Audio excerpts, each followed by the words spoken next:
오늘의 주요 뉴스입니다. 올여름 장마가 지난 27일로 공식 종료됐습니다. 올해 장마 동안 비의 강도가 역대급이었는데 시간당 100mm의 물폭탄이 무려 8번이나 쏟아졌습니다. 파리 센강의 수질이 충분히 개선되지 않아 예정됐던 남자 철인 3종 경기가 하루 연기됐습니다. 파리에 비가 오면 오폐수가 센강으로 흘러들어가는데 개막식 당일 내린 폭우로 일부 구간의 수치가 여전히 기준치 이상으로 나타났습니다. 법원이 기업 회생을 신청한 티몬과 위메프의 자산과 채권을 동결하는 포괄적 금지를 전격적으로 명령했습니다. 소비자들은 빠른 피해 복구가 이뤄지지 않으면 대규모 집단 행동에 나서겠다고 밝혔습니다. 주행 속도와 차간 거리를 제어해주는 크루즈 기능을 자율주행처럼 생각하고 사용하다 교통사고가 나는 경우가 늘고 있습니다. 전문가들은 완전한 자율주행 기능이 아닌 만큼 항상 전방 주시를 하며 돌발 상황에 대응해야 한다고 조언합니다.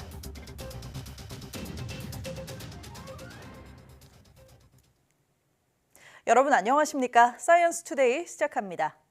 극한 호우를 쏟아부은 올여름 장마가 지난 27일 종료한 것으로 분석됐습니다. 기상청은 30일 오전 11시 장마 관련 브리핑을 통해 올여름 장마가 지난 27일 공식적으로 종료한 것으로 보인다고 밝혔습니다. 올여름 장마는 예년과 비슷한 지난 6월 19일 제주도부터 시작해 22일 남부지방으로 확대했고 중부지방은 예년보다 사나흘 늦은 29일 장마가 시작됐습니다. 이후 제주도는 39일, 남부 36일, 중부는 29일로 총 장마 기간은 남부는 예년보다 길고 중부는 예년보다 조금 짧았습니다. 하지만 비의 강도가 역대급이었는데 여름 장마 기간 시간당 100mm의 물폭탄이 무려 8차례나 기록됐고 장마철 전국에 내린 강수량은 총 472mm로 평년보다 1.3배 많았습니다. 특히 중부지방은 총 506.3mm, 제주도는 561.9mm로 평년보다 많았습니다. 기상청은 장마 뒤 본격 무더위가 기승을 부릴 것으로 예상했습니다. 정부가 점점 극한으로 치닫는 호우와 가뭄에 대비해 이른바 기후 대응댐을 새로 짓기로 하고 후보지 14곳을 발표했습니다. 후보지는 경기도 연천 아미천댐 등 다목적댐 3곳, 강원도 삼척 산기천댐 등 용수 전용댐 4곳, 그리고 경북 감천댐 등 홍수 조절댐 7곳입니다. 환경부는 14개 댐을 모두 건설할 경우 연간 220만 명이 쓸 수 있는 물 2.5억 톤이 확보되고 댐별로 한 번에 80에서 220mm의 비를 수용할 홍수 방어 능력을 갖출 것으로 예상했습니다. 또 다음 달부터 지역 설명회와 공청회를 열고 주민들의 우려사항을 직접 들을 예정이며 관계기관과 충분히 협의하고 타당성 조사 등을 거쳐 건설 여부를 확정할 계획이라고 밝혔습니다. 김완섭 환경부 장관은 최근에 발생하는 극한 호우와 가뭄, 장래 물 수요를 감당하기에 현재 물그릇은 부족하다며 댐 건설까지 10여 년이 소요되는 만큼 새로운 댐 건설을 더 늦출 여유가 없다고 말했습니다. 태풍 개미의 영향으로 중국에서 가장 긴 강인 양쯔강에 올해 들어 3번째 홍수가 발생했다고 관영 신화통신이 현지 시간 30일 보도했습니다. 보도에 따르면 양쯔강 중류 수위를 모니터링하는 주요 지점인 렌화탕 수문 관측소 수위가 위험 수준인 32.5m까지 올랐다고 중국 수리부가 밝혔습니다. 수리부는 응급조치에 나서는 등 중남부 후난성 강 제방 붕괴 사고에 대한 대응도 강화했습니다. 후난성 샹자인강 지류에서는 제방 3곳이 무너져 인근 주민 수천 명이 긴급 대피했습니다. 후난성 찌싱시에서는 태풍에 따른 폭우로 4명이 숨지고 3명이 실종된 것으로 집계됐다고 인민일보와 베이징일보는 전했습니다. 이재민은 8만 7천 명을 넘었고 파손 주택도 867채에 달했으며 1,000곳이 넘는 도로도 유실됐습니다.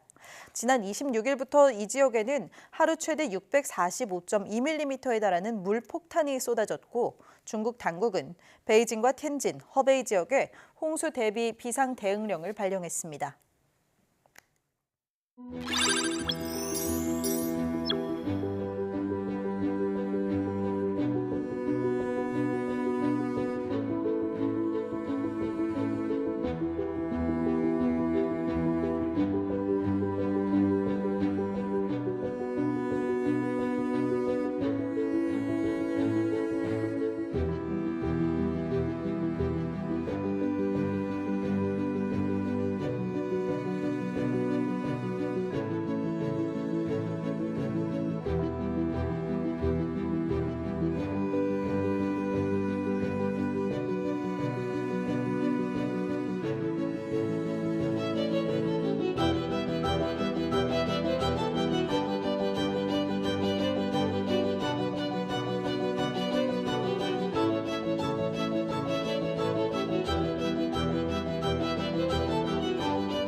파리올림픽에서 현지 시간 30일로 예정됐던 남자 철인 3종 경기가 센강의 수질 오염으로 하루 연기됐습니다.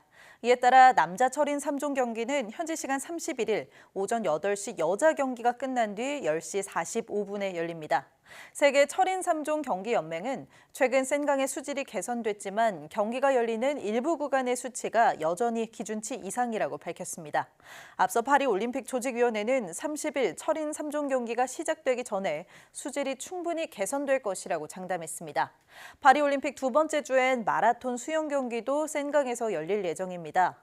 센강의 수질은 파리 주변 지역 강우량의 영향을 크게 받는데 올림픽 개막식이 열린 지난 26일 폭우가 내리면서 처리되지 않은 폐수가 센강으로 유입됐습니다. 설악산 국립공원 전기차 충전소 충전기에 둥지를 틀고 새끼들을 키우는 딱새가 카메라에 잡혔습니다. 국립공원 직원들과 운전자들은 딱새 가족이 자연으로 무사히 돌아갈 수 있도록 둥지를 떠날 때까지 한 달 넘게 충전기를 비워뒀습니다. 화면 함께 보시죠. 설악산 국립공원 장수대분소 전기차 충전소입니다.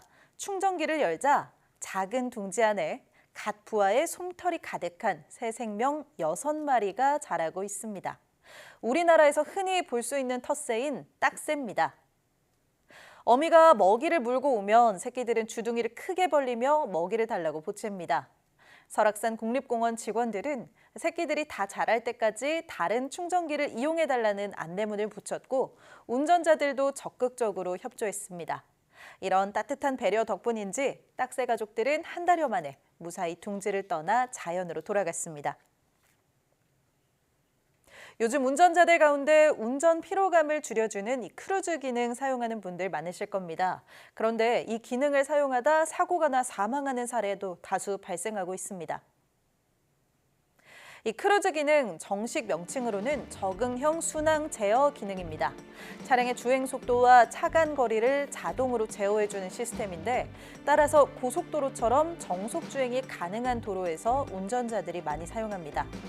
그런데 이 기능을 자율주행처럼 생각하고 사용하다 관련 사고가 나고 있습니다. 실제로 지난 2020년부터 올해 7월까지 크루즈 기능 사용 중에 발생한 사고는 모두 19건인데요. 이 과정에서 17명의 사망자가 발생했습니다. 19건 가운데 8건이 올해 발생했고 올해 목숨을 잃은 사람은 9명이었습니다.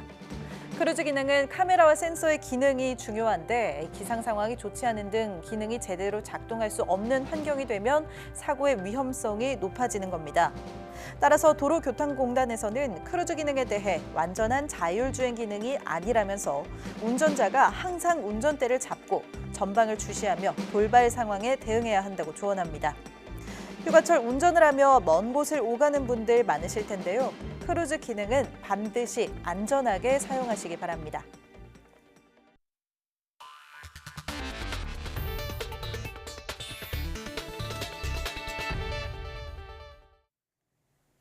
국내 연구진이 해수 담수화 과정에서 발생하는 고농도 염분 농축수를 활용해 마그네슘 자원을 회수하는 기술을 개발했습니다. 한국지질자원연구원 방준환 박사 연구진은 농축수에 가성소다를 첨가해 수산화 마그네슘과 수산화 칼륨을 만든 뒤 이를 이산화탄소와 반응시켜 고순도의 알칼리 탄산 마그네슘과 탄산 칼슘을 만들어냈다고 밝혔습니다. 또 이를 바탕으로 민간 기업과 공동 연구로 연간 10,000톤의 농축수를 처리할 수 있는 세계 최대 규모의 시범 공장을 구축하고 시운전에 성공해 상용화 가능성을 입증했다고 덧붙였습니다. 이 공정에서 회수된 알칼리 탄산 마그네슘은 방염 특성이 우수해 건축 내장재, 고무 플라스틱 첨가제 등 다양한 제품에 활용할 수 있습니다. 국내 연구진이 상처 부위의 염증 수준 변화를 실시간으로 지켜볼 수 있는 전자봉합사를 개발했습니다. 디지스트 이재홍 교수 연구팀과 성균관대 이정승 교수팀은 공동 연구를 통해 일반 의료 봉합사처럼 상처를 봉합하는 역할과 동시에 상처 부위의 염증 상태 변화를 실시간으로 감지할 수 있는 전자봉합사를 개발했다고 밝혔습니다. 개발한 전자봉합사는 체내 상처의 pH 레벨을 측정해 감염 상태를 조기에 감지하고 치료 시기를 놓치지 않도록 해 상처의 회복을 도와줍니다. 연구팀은 개발한 전자봉합사로 동물 실험을 진행한 결과 상처가 치유되는 동안 염증과 진행 과정을 정확하게 확인하는 데 성공해 상처 관리용으로도 활용할 수 있다고 설명했습니다. 국내 연구진이 세계 최고 수준의 기계 학습 학회인 국제 머신러닝 학회가 개최한 멀티모달 작업 계획 생성 경진 대회에서 1위를 차지했습니다. 이번 대회는 인공지능이 경험하지 못한 상황에서 상식적으로 합당한 의사결정을 내릴 수 있는지를 경쟁하는 시합으로 로봇이 다양한 멀티모달 정보와 기초 상식을 활용해 자율 제조, 서비스를 수행할 수 있도록 개발하는 것이 핵심입니다. 총 11명으로 구성된 카이스트 응용 인공지능 연구실 팀은 상식 기반 추론을 통한 작업 계획 생성에서 정확도 1위 성능으로 우승상과 혁신상을 동시에 받았습니다. 이 대회는 지난 21일부터 27일까지 오스트리아 빈에서 중국 북경대, 북경 AGI 연구소, 영국 임페리얼 칼리지 런던 등 6개국 13개 기관이 모여 경쟁했는데 국내에서는 카이스트 연구팀이 유일하게 참가했습니다.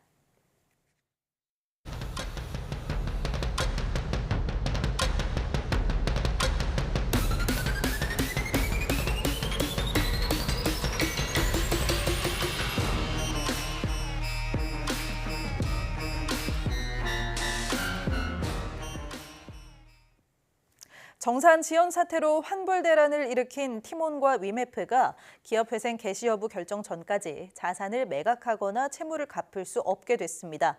서울회생법원은 30일 두 회사가 신청한 보전 처분과 포괄적 금지 명령을 모두 받아들였습니다. 신청 인용에 따라 회생이 개시되기 전까지 법원 허가 없이는 자산을 처분하거나 채무를 갚을 수 없고 강제 집행도 불가능해졌습니다. 이후 회생법원은 이번 주 안으로 기업회생 개시 여부를 판단하기 위한 비공개 신문을 진행할 예정인데 신문에는 류광진 티몬 대표이사와 류화연 위메프 대표이사가 출석할 것으로 보입니다. 티몬과 위메프 정산 지연 사태로 피해를 본 소비자들이 빠른 피해 복구가 이뤄지지 않으면 대규모 집단 행동에 나서겠다고 밝혔습니다. 티몬, 위메프 사태 피해자 모임 측은 30일 오후 구영배 큐텐 대표가 출석하는 국회 앞에서 1인 시위를 진행했습니다. 이에 앞서 발표한 호소문에서 피해자 모임은 구 대표가 사재를 털어 막겠다는 말로 시간을 끌다 기업 회생을 신청했다면서 이는 실질적인 피해 복구 의사가 없다는 것이라고 규탄했습니다. 또 직원들의 회의 자료와 수첩에서 티몬과 위메프 경영 상태가 언젠가 터질 폭탄이라는 것이 밝혀졌다며 이번 사태는 미 증시 상장을 표면에 내세운 계획된 범죄라고 비판했습니다. 이어 정상적이고 빠른 피해 복구가 이루어지지 않을 경우 대규모 집단 행동에 나설 것이라며 조속한 피해 구제와 관련자 처벌을 촉구했습니다. 결혼이 줄고 고령화가 빨라지며 나홀로 사는 1인 가구 비중이 지난해 또 역대 최대치를 갈아치웠습니다. 10가구 중 1가구는 65세 이상 홀로 사는 노인 가구로 나타났습니다. 보도에 오인석 기자입니다. 통계청은 지난해 1인 가구 수가 1년 전보다 32만 7천 가구가 증가한 782만 9천 가구로 집계됐다고 밝혔습니다. 전체 가구에서 차지하는 비중은 35.5%로 가장 높았습니다. 결혼이 줄고 고령화로 혼자 사는 가구가 늘며 1인 가구는 계속 역대 최대치를 경신하고 있습니다. 다만 증가율은 둔화하는 모습입니다. 1인 가구 연령대별 비율은 20대 이하가 18.6%로 가장 높았고 60대와 30대가 뒤를 이었습니다. 65세 이상 고령 인구가 늘면서 지난해 10가구 중 1가구는 고령자 혼자 사는 것으로 나타났습니다. 고령자 1인 가구는 213만 8천 가구로 전체 일반 가구 중 9.7%였습니다. 65세 이상 내국인 고령 인구는 총 950만 명으로 전년 대비 5%, 45만 명 증가했으며 이는 서울시 인구 939만 명보다 큰 숫자입니다. 지난해 국내 총 인구는 5,177만 명으로 3년 만에 증가했습니다. 내국인은 감소세가 이어졌지만 외국인이 큰 폭으로 늘었습니다. 내국인 수는 2021년 이후 3년째 내리막인데 지난해에는 4,984만 명으로 10만 명이 더 줄었습니다. 반면 상주 외국인은 194만 명으로 18만 명이 늘었습니다. 중국과 베트남 국적만 100만 명에 이릅니다. 지난해 다문화 가구는 41만 6천 가구로 1년 전보다 16,000가구가 증가했고 한부모 가구는 전체 가구의 6.8%인 149만 3천 가구로 1,000가구가 감소했습니다. YTN 오인성입니다. 55세부터 79세까지의 고령층 인구 중 70%가량은 계속 일하기를 희망하는 것으로 조사됐습니다.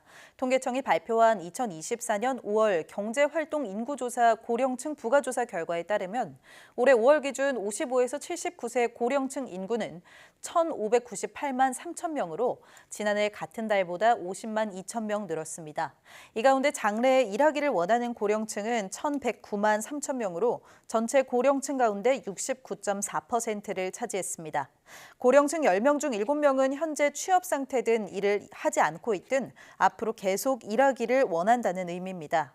근로 희망 이유는 생활비의 보탬이 55%로 가장 많았고 일하는 즐거움이 35.8%로 뒤를 이었습니다. 일자리 선택 기준으로는 장래 근로 희망자의 30.5%가 일의 양과 시간대를 꼽아 처음으로 30%를 넘었고 임금 수준 20.2%, 계속 근로 가능성 15.6% 순이었습니다.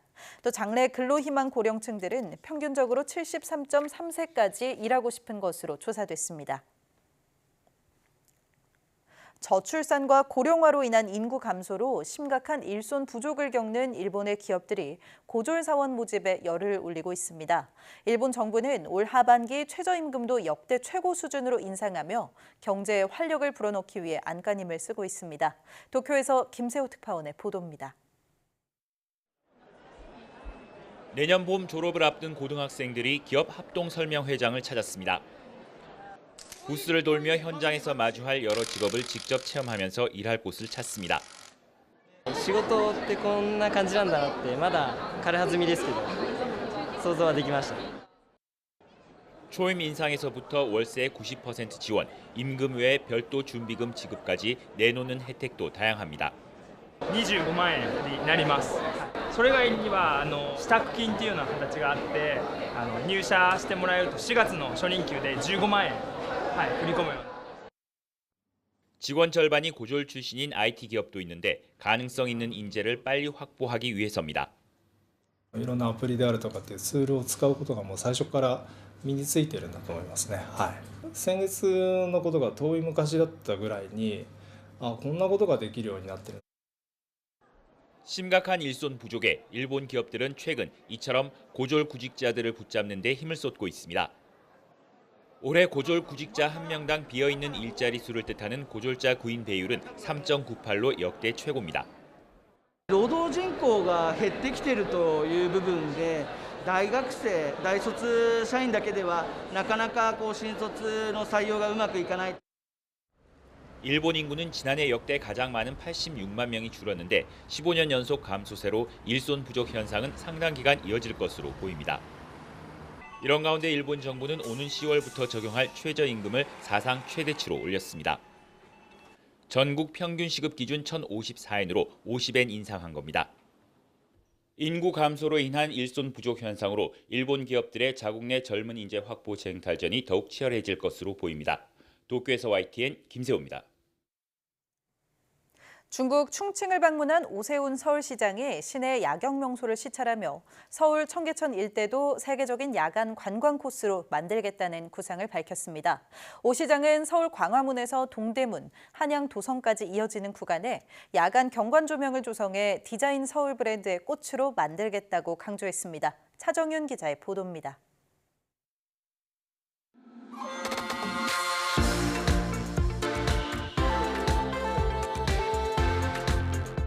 어둠이 내려앉자 도시에 빛이 켜지고 화려한 장관이 펼쳐집니다.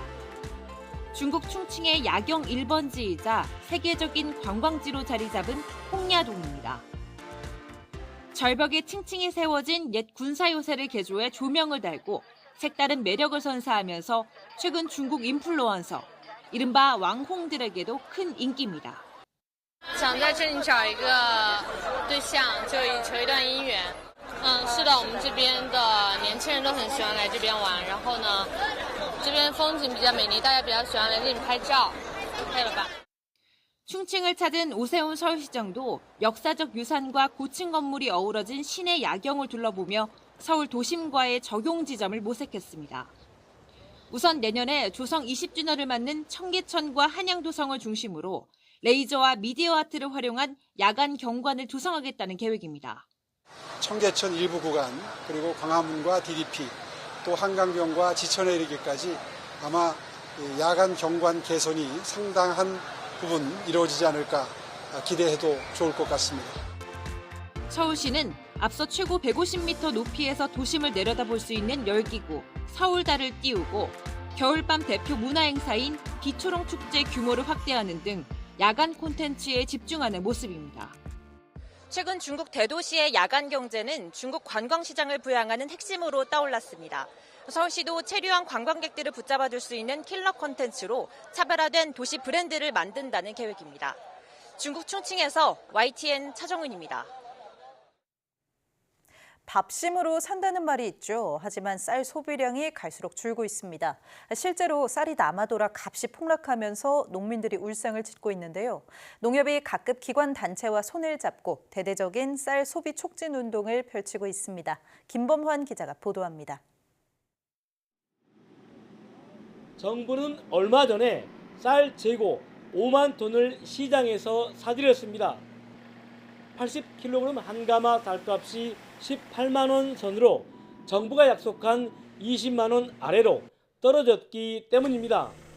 벼가 한창 생육기에 들어간 논입니다. 이르면 다음 달 말부터 올해 일모작 조생종 햅쌀이 나올 예정입니다. 그래서 애초 농민단체 등이 가격 안정을 위해 정부가 사들이도록 요구한 쌀 격리 물량은 15만 톤. 하지만 정부는 나머지 10만 톤은 쌀 판매 촉진 등으로 격리와 같은 효과를 내겠다고 밝혔습니다. 아침밥 드시라고 광주의 지하철 이용객이 가장 많은 상무역에서 출근길 시민을 대상으로 쌀 소비 촉진 캠페인이 펼쳐집니다. 홍보 전담과 함께 주먹밥과 쌀 음료도 나눠줍니다. 인건비, 생산비는 올라가고 쌀값은 하락되기 때문에 농협과 같이 아침밥 먹기, 쌀 소비 촉진을 홍보하고 있습니다. 지금 농업 농촌 어려움을 조금이라도 시민들이 알아주셔서 쌀 소비하는데 앞장서 주셨으면 고맙겠습니다. 앞서 농협 광주본부는 미리 쌀 5만 포 팔기 운동을 시작했습니다. 학교도 직접 방문해 집중력을 높이고 신체 발달을 돕는 아침밥 먹기 캠페인도 벌였습니다. 이에 농협 모든 임직원들은 전국적으로 아침밥 먹기 등 영양 성분이 골고루 갖춰져 있는 쌀 중심의 건강한 식문화를 정착시키고 쌀값 안정에 기여하고자 오늘 행사를 준비하게 되었습니다.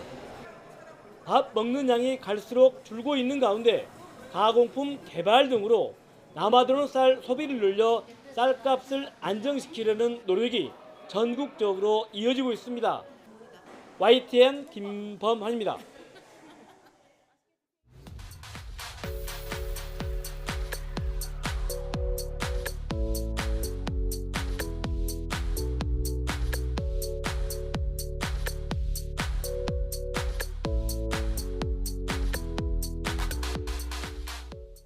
올림픽 철인 3종 경기와 마라톤 수영이 펼쳐질 파리의 샌강은 그동안 수질 문제가 골치였는데요. 파리는 수질 개선을 위해 우리 돈 2조 원이 넘는 예산을 들이고 물의 깊이별로 수질을 측정하는 장치, 대장균 검출을 위한 장치와 수중 파동을 이용한 미생물 측정 장치 등을 활용해왔다고 합니다. 덕분에 서식 어종도 크게 늘 만큼 수질이 개선되었다고 하는데요. 선수들이 경기하기에도 무리가 없을 만큼 깨끗한 샌강이 유지되기를 기대해 봅니다. 뉴스 마칩니다. 고맙습니다.